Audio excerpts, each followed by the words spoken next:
नमस्कार मंडळी, नवीन एका इंटरेस्टिंग व्हिडिओमध्ये सर्वांचं मनापासून स्वागत आहे। मित्रांनो, महाराष्ट्रातील लाडकी बहीण योजनेसंदर्भात अतिशय महत्त्वाची एक अपडेट तुमच्यासाठी असणार आहे।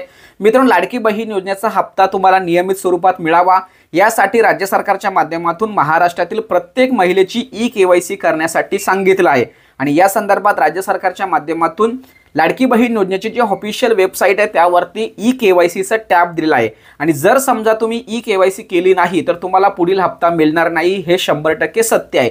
परंतु मित्रांनो, ही ई-केवायसीचा तुम्ही अर्थ समजून घेतलाय का? मी तुम्हाला या ठिकाणी स्पष्टपणे सांगतोय की तुम्ही ई-केवायसी जरी केली तरी सुद्धा तुम्हाला पैसे येणार नाही। तुम्ही सांगाल सर असं कसं काय? राज्य सरकारच्या माध्यमातून सांगितलंय की ई-केवायसी करा तरच तुम्हाला पैसे येतील आणि तुम्ही म्हणताय की ई-केवायसी जर केली तरी सुद्धा तुम्हाला पैसे मिळणार नाही। हा नेमका प्रकार काय आहे? तुम्ही बारीक जर सूक्ष्म अभ्यास जर केला तर जर तुम्ही ई-केवायसी जर करत असताना तुम्हाला स्वतःचा आधार कार्ड नंबर टाकायचा आहे। आधार कार्ड नंबर टाकल्यानंतर त्या आधार कार्ड रिलेटेड सगळ्या गोष्टी तुमच्या शासनाकडे जाणार आहेत। OTPच्या बेसवरती तुम्ही त्यांच्या केवायसी करताय आणि त्या ठिकाणी डिक्लेरेशन आहे की बाबा या आधार रिलेटेड मी माझी सर्व खरी माहिती तुमच्यासमोर सादर करत आहे आणि असं तुम्ही डिक्लेरेशन सहमती सुद्धा देत आहेत।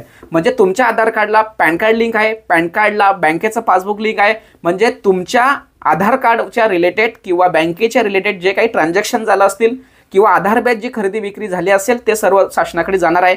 म्हणजे तुम्ही त्या ठिकाणी जर अपात्र ठराल तरी सुद्धा तुम्ही या ठिकाणी पकडले जाणार, बरोबर आहे? म्हणजे तुमच्या आधारवरती ज्या गोष्टी घडतात त्या सगळ्या काही शासनाला दिसणार आहेत। त्याचबरोबर पुढचा मुद्दा बघा, ठीक आहे? जर तुम्ही पात्र असाल, योग्य असेल तरी तुम्ही सांगाल सर नाही माझ्या नावावर काही नाहीये, मी काहीच नाही केलेलं किंवा माझ्या अकाउंटला पैसे वगैरे काही नाहीये, मी पात्र आहे। एक लक्षात ठेवा, पुढे मात्र तुम्हाला स्वतःच्या पतीचा किंवा वडिलांचा आधार कार्ड टाकायला येतो, बरोबर आहे? आणि आधार कार्ड जर तुम्ही वडिलांचा टाकलात तर आधार कार्डवरती जे काही खरेदी विक्री झालेली आहे तुमच्या वडिलांच्या बाबतीत ते शासनाकडे जाणार आहे किंवा तुमचे पती, त्या पतीने सुद्धा जर एखादी गाडी घेतली असेल, बँकेमध्ये काही ट्रान्झॅक्शन केले असतील 2.5 लाखापेक्षा जास्त, काही खरेदी विक्री केली असेल तरी सुद्धा शासनाकडे ती माहिती जाणार आहे। तुम्ही सांगा सर माझं आणि माझे वडील आणि माझे पती यांच्या नावावरती काहीच नाहीये, मग मी पात्र नाही। तुम्ही तुमच्या आधार कार्डला तुमचं रेशन कार्ड लिंक असतं आणि त्या रेशन कार्डवरती जी काही लोक असतात त्यांचा सर्व लेखाजोखा तुम्हाला लागू पडतो।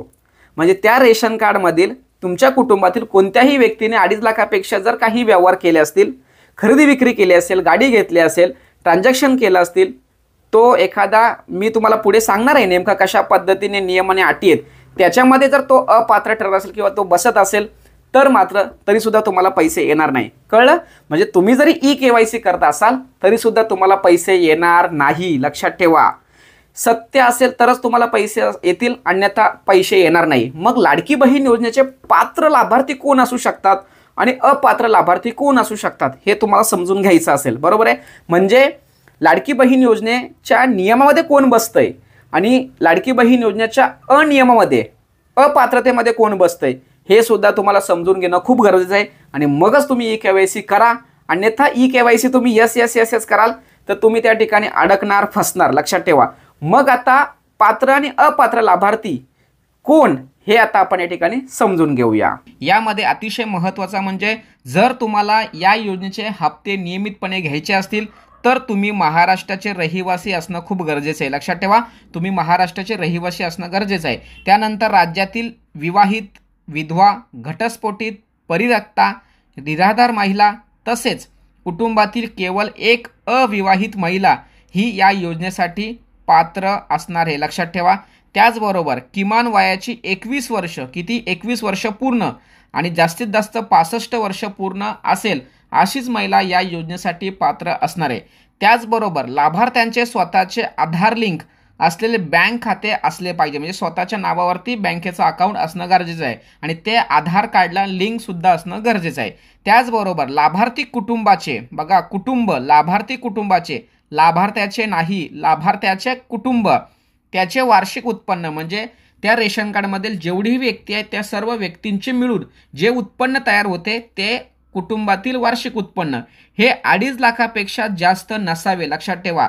ह्या 5 जे या ठिकाणी निकष किंवा नियम सांगितलेले आहेत ते जर तुम्ही पूर्ण करत असाल तरच तुम्हाला या योजनेचे पुढील हप्ता येणार आहे, अन्यथा हप्ता मिळणार नाही। आता तुमच्या मनामध्ये प्रश्न असेल की सर मग आता कोणते लाभार्थी अपात्र ठरणार आहेत. कोणत्या लाभार्थ्यांनी ई केवायसी करून देखील सुद्धा त्यांना पुढील पैसे मिळणार नाही, तर ते सुद्धा आपण या ठिकाणी व्यवस्थित समजून घेऊया. आता तुम्ही जरी ई केवायसी केली असेल तरी सुद्धा मी तुम्हाला ज्या गोष्टी आता या सांगणार आहे त्यामध्ये जर तुम्ही बसत असाल तर तुम्हाला ई केवायसी करून देखील सुद्धा पैसे मिळणार नाही. यामध्ये अतिशय महत्त्वाचा मुद्दा म्हणजे ज्या कुटुंबाचे एकत्रित वार्षिक उत्पन्न म्हणजे रेशन कार्डमधील जेवढी व्यक्ती आहेत त्या सर्व व्यक्तींचं मिळून जे काही वार्षिक उत्पन्न तयार होतं ते 2.5 लाखापेक्षा अधिक आहे अशी लाभार्थी या ठिकाणी अपात्र ठरणार आहे. लक्षात ठेवा, 2.5 लाखापेक्षा उत्पन्न जरी असेल तरी. त्याचबरोबर ज्यांच्या कुटुंबातील सदस्य आयकरदाता म्हणजे काय, तर ITR म्हणजे IT फाईल जे बनवतात ते किंवा इन्कम टॅक्स फाईल जे भरतात ते या ठिकाणी अपात्र ठरणार आहेत. त्याचबरोबर ज्या कुटुंबातील सदस्य नियमित कायम कर्मचारी म्हणून सरकारी विभाग, उपक्रम, मंडळ, भारत सरकार किंवा राज्य सरकारच्या स्थानिक संस्थांमध्ये कार्यरत आहे किंवा सेवानिवृत्त नंतर निवृत्त वेतन घेत आहेत, तथापि 2.5 लाखापर्यंत उत्पन्न असलेले बाह्य यंत्रणेद्वारे कार्यरत असलेले कर्मचारी, स्वयंसेवी कर्मचारी किंवा कामगार, कंत्राटी कर्मचारी पात्र ठरतील. या ठिकाणी लक्ष द्या, मी सांगितलेल्या सर्व गोष्टींपैकी जर एखादा महिला किंवा कुटुंबातील सर्व लोकांपैकी एखादी व्यक्ती किंवा सर्व कुटुंबातील लोक हे जे काही शासकीय किंवा निमशासकीय प्रायव्हेट सेक्टरमध्ये काम करत आहेत आणि त्यांचे उत्पन्न जर 2.5 लाखापर्यंत असेल तर ते लाभार्थी यासाठी पात्र असणार आहेत. त्यापेक्षा जर जास्त वाढले तर मात्र हे सर्व लोक या ठिकाणी अपात्र ठरणार आहेत.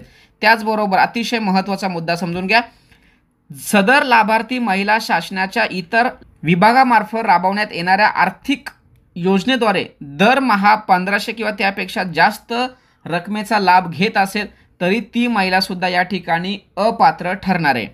त्याचबरोबर ज्या कुटुंबातील सदस्य विद्यमान किंवा माजी खासदार, आमदार असतील म्हणजे या ठिकाणी ते पंचायत समिती, जिल्हा परिषद, ग्रामपंचायत, कुठल्याही जे स्वायत्त संस्था असतात, महानगरपालिका असतात, त्यांचे जर तो खासदार, आमदार किंवा सदस्य जरी असेल तरी सुद्धा ती त्या कुटुंबातील, बघा त्या कुटुंबातील सांगितलंय, ती व्यक्ती नाही, त्या कुटुंबातील पण अपात्र महिला ठरवल्या जातील. ज्या कुटुंबातील सदस्य भारत सरकार, राज्य सरकारच्या बोर्ड, कॉर्पोरेशन, उपक्रम अध्यक्ष, मंडळ, उपाध्यक्ष, संचालक, सदस्य वगैरे असतील तर ते सुद्धा त्या कुटुंबातील महिला सुद्धा या ठिकाणी अपात्र ठरणार आहेत. ज्यांच्याकडे 4 चाकी वाहन आहे ट्रॅक्टर वगळून त्यांच्या कुटुंबातील सदस्यांच्या नावावर नोंदणीकृत आहे अशा महिला सुद्धा या ठिकाणी अपात्र ठरणार आहे. लक्षात ठेवा, अशा पद्धतीने मित्रांनो या सर्व महिला या ठिकाणी अपात्र ठरणार आहेत. म्हणजे तुमच्याकडे तुमच्या घरामध्ये जर एखादी गाडी जरी असेल, लक्षात ठेवा, एखादं वाहन जरी असेल 4 चाकी तरी सुद्धा त्या महिला बाद. एखाद्या कुठल्याही संस्थेमध्ये तुमच्या घरातील एखादा व्यक्ती अध्यक्ष असेल तरी सुद्धा तुम्ही बाद. आमदार, खासदार, सदस्य असाल तरी तुम्ही बाद.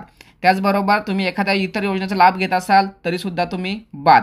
त्याचबरोबर तुम्ही कर्मचारी असाल पण 2.5 लाखापेक्षा जास्त उत्पन्न असेल तरी सुद्धा तुम्ही बाद. जर तुमच्या कुटुंबातील कोणताही व्यक्ती IT file, income tax return, form 16, PF अकाउंटच्या संदर्भात ज्या काही गोष्टी असतील त्या जरी करत असेल तरी सुद्धा ती व्यक्ती या ठिकाणी बाद ठरणार आहे. लक्षात ठेवा, अशा पद्धतीने मित्रांनो जरी समजा तुम्ही ई केवायसी जरी केली तरी सुद्धा मी सांगितलेल्या महिला बाद होणार आहेत. पात्र कोण आणि अपात्र कोण ह्या सगळ्या कन्सेप्ट मी तुम्हाला या ठिकाणी क्लिअर सांगितलेल्या आहेत. त्यामुळे सर्वांनी व्यवस्थित समजून घ्यायचं आणि मगच केवायसी करायची आहे.